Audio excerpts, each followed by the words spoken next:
নমস্কার বন্ধুরা, তিয়াশাস রেসিপিতে সকলকে স্বাগত জানাই। আজ বানিয়ে দেখাবো মটরশুঁটির একটা দুর্দান্ত স্বাদের রেসিপি, যেটা গরম গরম ভাত, রুটি, পরোটা সব কিছুর সঙ্গেই খেতে দুর্দান্ত লাগে। এই শীতে বাজারে প্রচুর পরিমাণে মটরশুঁটি পাওয়া যাচ্ছে, আর দামেও কিন্তু খুবই সস্তা। তাই একবার হলেও এইভাবে মটরশুঁটি রেসিপিটা তৈরি করে দেখুন, আশা করছি ভালো লাগবে। এখানে আমি 400 গ্রাম পরিমাণ মটরশুঁটির খোসা ছাড়িয়ে ভালো করে ধুয়ে পরিষ্কার করে নিয়েছি। এখন এটাকে এক সাইডে সরিয়ে রেখে এখানে আমি বেশ কিছুটা পরিমাণ ধনেপাতা নিয়েছি। এবার আমি এই ধনেপাতাটাকে কেটে নেব। প্রথমে এই ধনেপাতার গোড়ার অংশটা এইভাবে কেটে ফেলে দিচ্ছি। তারপর এই ধনেপাতাগুলোকে একটু ছোট ছোট করে কুচিয়ে নিচ্ছি।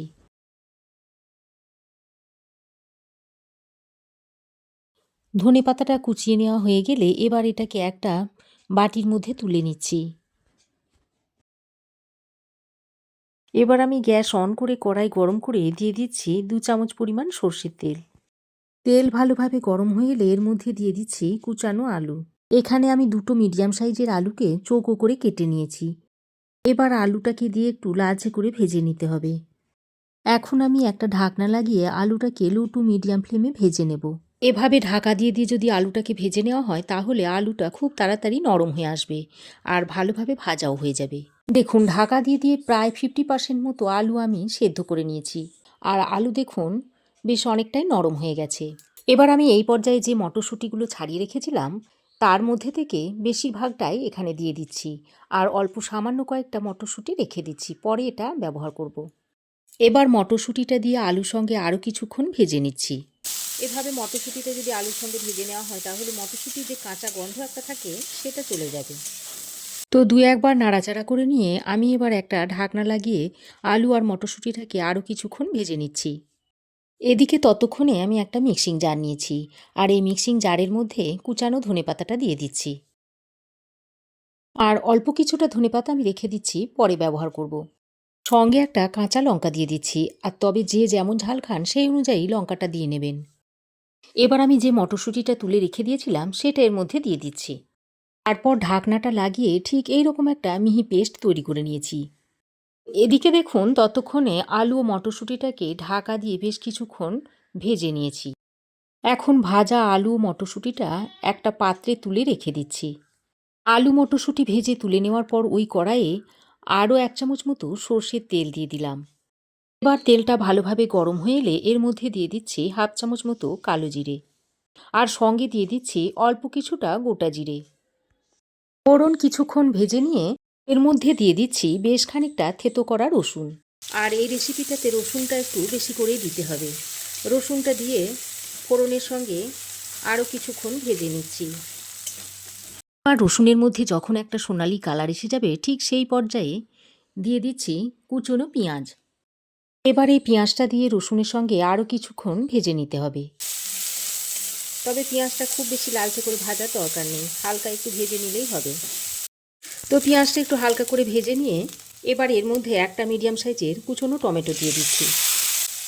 টমেটোটা দিয়ে আরও কিছুক্ষণ পেঁয়াজের সঙ্গে নেড়েচেড়ে মিশিয়ে নিচ্ছি। টমেটো যাতে তাড়াতাড়ি নরম হয়ে আসে সেই জন্য এখানে পরিমাণ মতো নুনটা দিয়ে দিচ্ছি। দিচ্ছি অল্প সামান্য একটু হলুদের গুঁড়ো, 1/2 চামচ মতো দিয়ে দিচ্ছি জিরে গুঁড়ো, 1/2 চামচ দিয়ে দিচ্ছি ধনে গুঁড়ো, আর 1/2 চামচ মতো দিয়ে দিচ্ছি গোলমরিচের গুঁড়ো। এবার সামান্য পরিমাণে একটু জল দিয়ে মশলাটাকে খুব ভালো করে কষিয়ে নিতে হবে। এবার একটু ঢাকা দিয়ে দিয়ে মশলাটাকে কষিয়ে নেব। এর ফলে মশলাটা খুব ভালোভাবে কষানো হয়ে যাবে আর টমেটোটাও গলে যাবে। তো বেশ খানিকক্ষণ ঢাকা দিয়ে দিয়ে টমেটো আর মশলাগুলোকে খুব ভালো করে কষিয়ে নিয়েছি, আর দেখুন টমেটো বেশ খানিকটা নরম হয়ে গেছে। এবার আরও খানিকক্ষণ মশলাটাকে কষিয়ে নিয়ে এবার এই পর্যায়ে যে ধনেপাতা, মটরশুঁটি আর কাঁচা লঙ্কাটা বেটে নিয়েছিলাম সেটা এর মধ্যে দিয়ে দিচ্ছি। মিক্সিতে অল্প পরিমাণে জল নিয়ে ধুয়ে সেটাও এর মধ্যে দিয়ে দিচ্ছি। এবার আরও খানিকক্ষণ ভালো করে কষিয়ে নেব।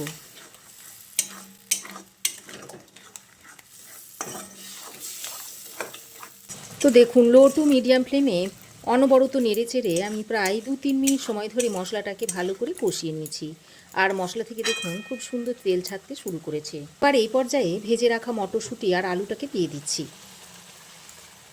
আর এই মটরশুঁটির প্লেটে অল্প পরিমাণে একটু জল নিয়ে সেটা দিয়ে দিচ্ছি। তারপর মটরশুঁটি আর আলুটা দিয়ে মশলার সঙ্গে খুব ভালো করে নেড়েচেড়ে মিশিয়ে নিচ্ছি। তো দেখুন খুব ভালো করে নেড়েচেড়ে মিশিয়ে নিয়েছি।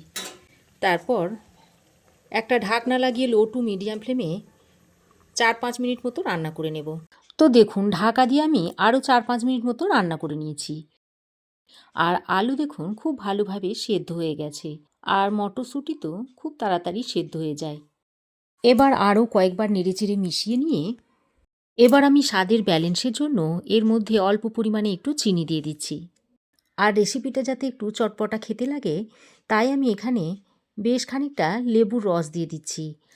তবে আপনাদের কাছে যদি লেবুর রস না থাকে তাহলে এখানে আপনারা আমচুর পাউডার বা তেঁতুলের পাল্পও দিয়ে দিতে পারেন। তবে যে কোনো একটা দিয়ে দিতে হবে, তাহলে খেতে ভালো লাগবে। এবার ওই যে ধনেপাতাটা তুলে রেখেছিলাম সেটা এখন এখানে দিয়ে দিচ্ছি। এবার সব কিছুকে একসঙ্গে ভালো করে নেড়েচেড়ে মিশিয়ে নিলেই রেসিপিটা সার্ভ করার জন্য একেবারে রেডি হয়ে যাবে। তো এখন এটা আপনারা গরমাগরম ভাত, রুটি, পরোটা সব কিছুর সঙ্গেই সার্ভ করতে পারবেন। খেতে অত্যন্ত সুস্বাদু হয়। শীত চলে যাবার আগে আপনারাও একবার এইভাবে তৈরি করে খেয়ে দেখতে পারেন।